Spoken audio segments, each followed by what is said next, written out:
A todos hablaremos sobre la monarquía unida dentro del ámbito de los libros históricos de la Escritura. Entonces, el tema 1, los libros de Samuel. Los libros de Samuel y la historia deuteronomista, como para analizar. Otro aspecto es jueces o reyes, qué rol o qué desempeño tenían en Israel en esa época. La estructura, que nos da el panorama general, materiales de primera y segunda de Samuel. Estructura y lectura global nos da el mapa trazada a partir de la Biblia de Jerusalén. En los primeros 7 capítulos narra sobre la infancia de Samuel, el arca entre los filisteos, Samuel y Saúl, trata desde el 8 hasta el 15, la institución de la monarquía, comienzos del reinado de Saúl. Después, Saúl y David, David en la corte, fuga de David, David jefe de banda, David con los filisteos. Desde 2 Samuel 2:20, David rey de Judá e Israel, la familia de David y las intrigas por la sucesión, una historia que no solo pasa en la antigüedad. Meribá, guerra amonita, nacimiento de Salomón, 10 y 12, historia de Absalón. Es importante considerar la historia absoluta y la historia relativa. Hay algunos datos que uno compara diacrónicamente con otros documentos extrabíblicos y nos da una aproximación de las fechas que actualmente, digamos, es bien discutida y otras un poco más consensuadas, de la época monárquica de Israel. Un apéndice en los últimos capítulos que tenemos en Samuel. Como ya veníamos diciendo, los primeros 7 capítulos son integrados por 3 unidades literarias principales: la infancia de Samuel, aquella llamada en el templo, la historia del arca, Samuel, juez de Israel, no solamente la figura de profeta. Después veremos el perfil o la caracterización de este personaje de los libros históricos. Tenemos una inclusión porque comienza en el capítulo 1 y termina en el capítulo 7 con el nombre ahí. Entonces es una figura literario-teológica, estamos definiendo qué es inclusión, que consiste en incluir un relato o un libro entero dentro de un motivo que se repite al principio y al final. La inclusión en cuanto a la temática también puede ser lexical. Por ejemplo, de un versículo puede comenzar y termina en otro versículo, no solamente un capítulo, sino se da en relatos breves, obviamente. Samuel y Saúl, del 8 al 15, como ya anticipamos, los israelitas abandonaron el régimen tribal, de esa atomización de grupos, etc., y dan paso a la monarquía, ya que sus circunvecinos venían implementando ese estilo de organización social o de la sociedad. El protagonista de la transición es Samuel. Él es quien unge a Saúl el primer rey. Fracaso monárquico de Saúl, que se da posteriormente. Todo indica a partir de un recurso literario a que la narración prepara la futura coronación, por eso el clímax, el problema con el reinado de Saúl. Saúl y David, del 16, la segunda de Samuel 1. Esta sección recibe generalmente el título de Historia de la ascensión de David al trono, contraposición entre dos figuras. Frente al crecimiento o odio de Saúl hacia David, el autor contrapone el amor y la simpatía que le manifiestan el pueblo, los servidores y los hijos de Saúl. Entre los capítulos 16 y 22 encontramos varios relatos duplicados o triplicados inclusive, que apuntan siempre en la misma dirección. Exaltan la figura de David y la humillación de Saúl. Por 3 veces toca David la lira para alegrar el ánimo de Saúl. En 2 ocasiones Saúl le ofrece a David algunas de sus hijas en matrimonio. La intervención de Jonatán, hijo de Saúl, en favor de David se repite varias veces. Son, por alguna razón, estrategias literarias para apuntar siempre a la meta principal de realzar la figura davídica.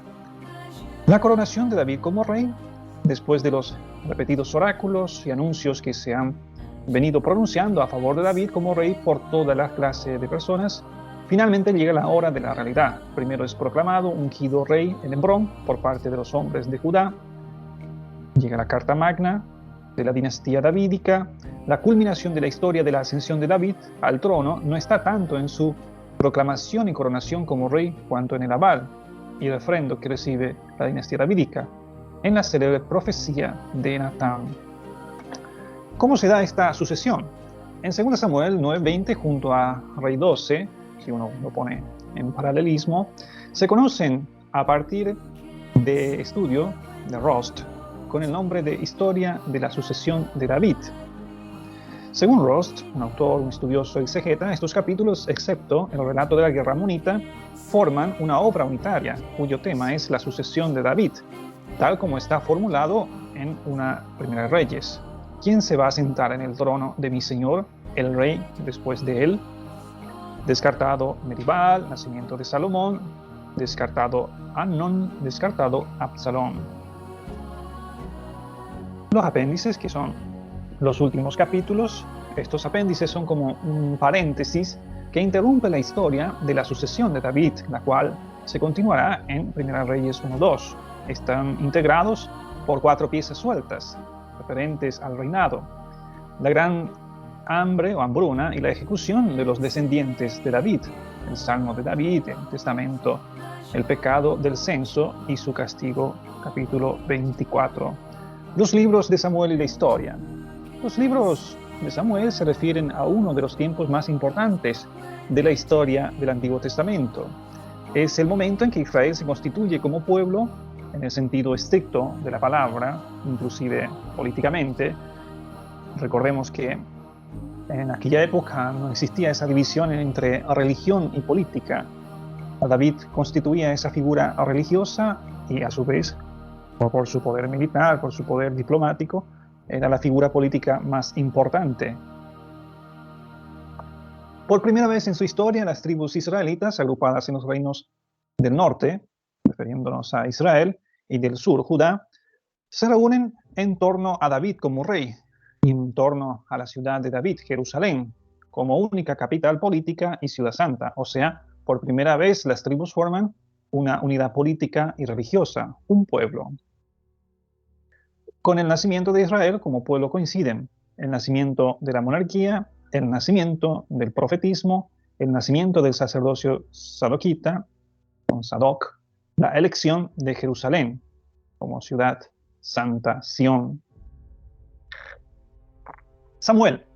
Esta figura podríamos reproducir la afirmación de Pablo, apóstol, hijo del milagro, elegido desde la más tierna infancia, rebosante de juventud, de fe profunda y con una fuerte personalidad. Samuel es la antítesis del anciano.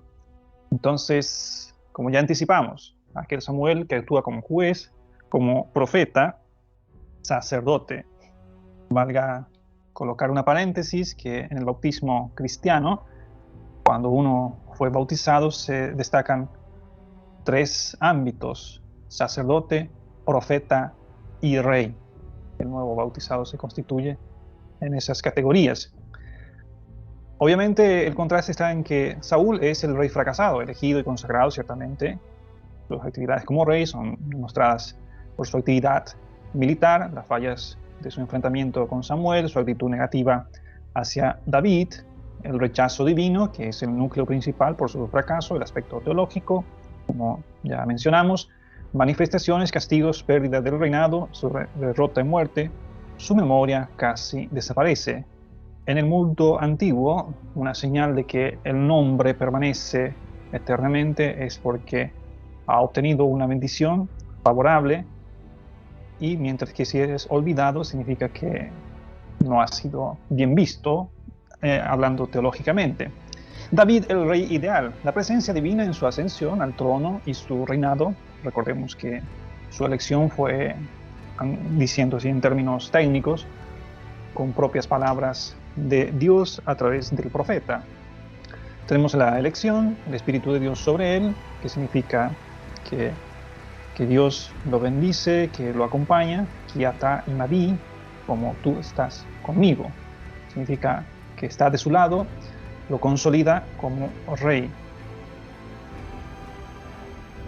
David, rey de Judá, e Israel, dos reinos unidos, justamente nuestro tema, donde se da la entronización, la consolidación, las batallas que triunfa, las actividades y actitudes, regias políticas y administrativas, actitudes de ser justo, de favorecer siempre al Señor, las actividades militares, las batallas externas e internas, por así decirlo, actitud religiosa como rey, el arca del templo, cumple lo ordenado, es obediente, su éxito no es por lo militar o político, sino porque es obediente a la ley. El tema del adulterio, homicidio, el censo, la petición de perdón, de ahí viene el Salmo 50, aplicado a David ciertamente, donde se expresa muy bien esa ganas de pedir perdón a Dios. La idealización de David y su dinastía, modelo de la observancia de la ley, voluntad de Dios y David y su dinastía, salvación en atención a David. Elementos históricos, conviene destacar, como ya dijimos, que es necesario siempre esa confrontación, o poner al menos en destaque también las historias que son mencionadas por las fuentes extra bíblicas. Hasta aquí llega la presentación. Por la atención, muchas gracias.